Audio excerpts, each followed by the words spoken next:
Hey guys, Millennial Weightlifter here. I'd just like to start this video off by first of all thanking everybody who came out and shared their amazing stories. I personally learned a lot from your guys' stories and your personal experiences and your fitness journeys.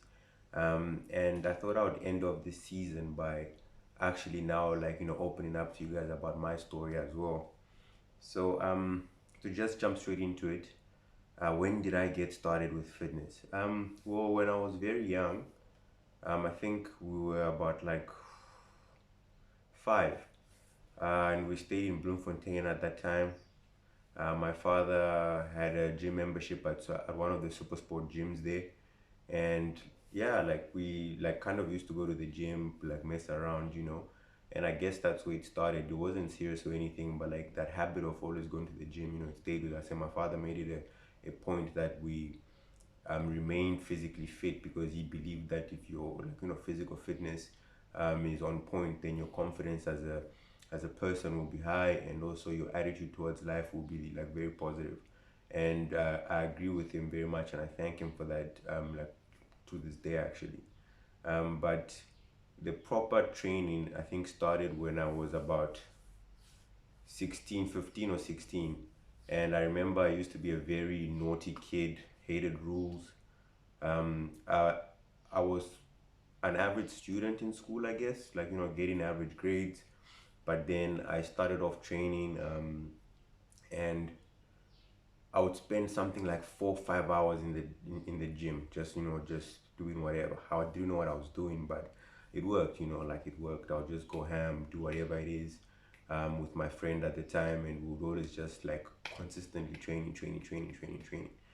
And yeah, like that's when, like, I would say I properly started my like routine. Now, like, what does fitness mean to me?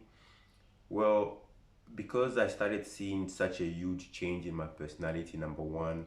I started seeing such a huge change in how I saw myself. That needs to constantly get validation from people, it disappeared. There's just something about, for me personally also, there's just something about, if I am able to work towards something that I can see, like tangibly see, feel, and touch, and I approve of it, and it's something that I have done and something on my person, I don't need anyone else to tell me that it's not good or it's good. So, and that mindset is something that has been developed through fitness. So that constant, okay, like, I want to get abs, you get abs. I want to get a chest, you get a chest. I've always had skinny arms. I wanted to get a bicep, I got a bicep. Like, because of my body type, everything was just skinny. Everything was skinny. My limbs are long. Everything, yeah. So for me, like, just hitting those milestones where a lot of people would tell me, you can't do this, you can't look like that, you can't do that. And then I just told myself, hey, listen, you want to get there, you get there. And I got there. So, like, that validation for me, like, it made fitness a cornerstone of my life. Like, when I don't train, like in university, my first year, I remember I slacked off of training for a bit. And that was my worst year academically speaking, with like first and second year. Like second year I was now trying to catch up academically, so my fitness was so slack. Those were my two worst years academically speaking. Third year, I created a consistent routine. That constant like boost of confidence you get from gym, for me it's just valuable. Now, as I'm exiting university, also I see it in the world of work. When you're trying to grow a business, when you're pushing for a new venture, like being able to take an L and saying it's fine, I know the end goal. I might like in the gym, I might hit failure today, but I know one day I'll bench this, one day I'll squat this, one day I'll look like this. For me, that is invaluable, and that's what fitness means to me. Fitness means breaking limits. Fitness means confidence. Fitness means being able to do anything you set your mind to. That's what fitness has embodied for me, and I absolutely just love fitness. I don't think I can live with it. The challenges I have faced, well, they've been quite a lot. There's a fly somewhere. I saw a fly in the corner of my eye. I've faced quite a lot of challenges. I remember, I think I was in grade 11.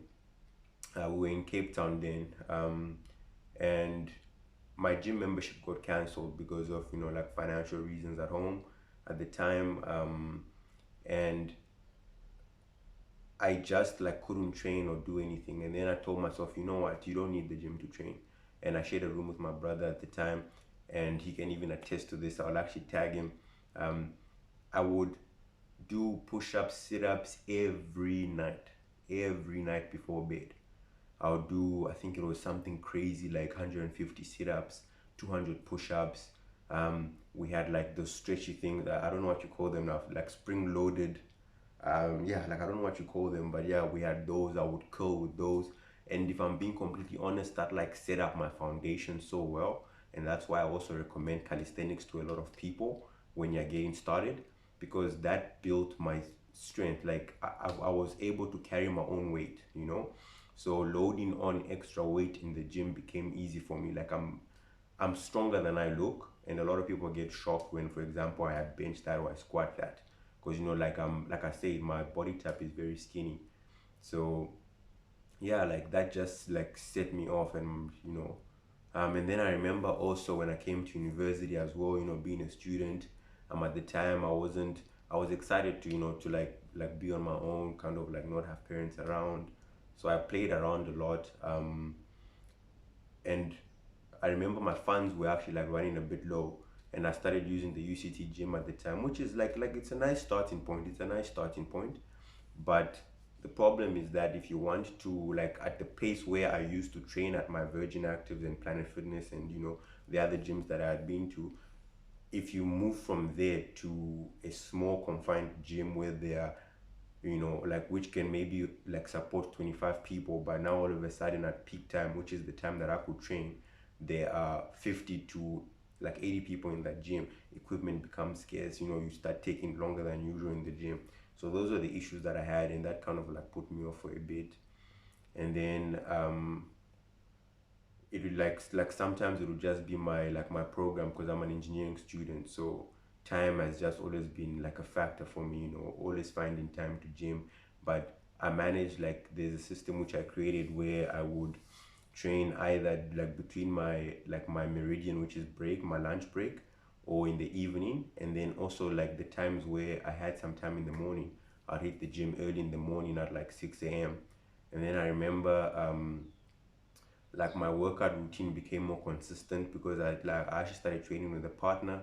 And who, like, even though like it was a case of like where you know, you have to sometimes drag your gym partner to the gym because they don't feel like it, but you know you gotta get it in. But like still, that, you know, that like being the person that they looked up to, like they looked at me and when we're like, okay, cool, you know what, yeah, like if he's going now, I'm also going, you know. So that also made me, like, that leadership role that I took made me push through the difficulty of, you know, like finding time between my studies and gym. um and yeah, like at the end of it all, I just have to say, like, I've always believed and I've always known that motivation just gets you started, you know, but consistency and creating a habit out of that particular thing you want to be good at is what will keep you going. Because if you think about it, everybody's motivated to get a summer body, to get money, to do whatever it is you want to do. Everybody starts out motivated, but at the sign of the first milestone, that's when people start falling off the bandwagon. And the ones who are already in the habit or have a system that works, a system of creating habits that work, they are the ones who always stay persistent, and they are the ones who stay consistent with their routine. So at the end of the day, I just feel like we have to get over this idea that I will gym when I'm motivated, you know.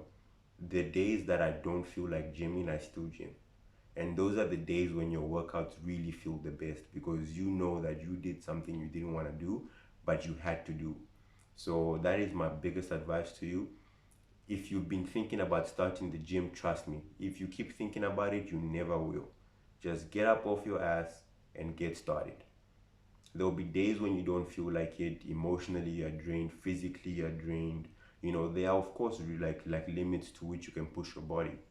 But the point I'm trying to make is that never give in. Once you give up once, your mind will always convince you to give up again. It will tell you, last time we did it and we were right, let's do it again. And then you might find you skip like a day in a week. Next day you're skipping 2 days in a week, and then the next time you're skipping the whole week, and it becomes a habit, you know, to not go. So just don't be a slave to your own weaknesses. So yeah, guys, that's it from me. I really appreciate you, like keeping tabs with the content I've been releasing. Thank you so much, and I can't wait to roll out season 2 of the Fitness Point. There is a lot more coming. I have a lot more planned, and season 2 will be a lot more informative for you guys. You get to actually see more from the people whom I plan on bringing onto the platform. And for all those who submitted their videos, I had quite a huge influx of videos, and I kind of went on a first come first serve basis. So I will, however, like roll out your videos either on my YouTube channel or on my Facebook page. So just stay tuned for that. And if you don't follow me on Facebook and YouTube, the Facebook link is in my bio, and sorry, the YouTube link is in my bio, and the Facebook page will be dropped in the description below. So yeah, guys, thanks a lot, and I'll be seeing more of you, and you'll be seeing more of me.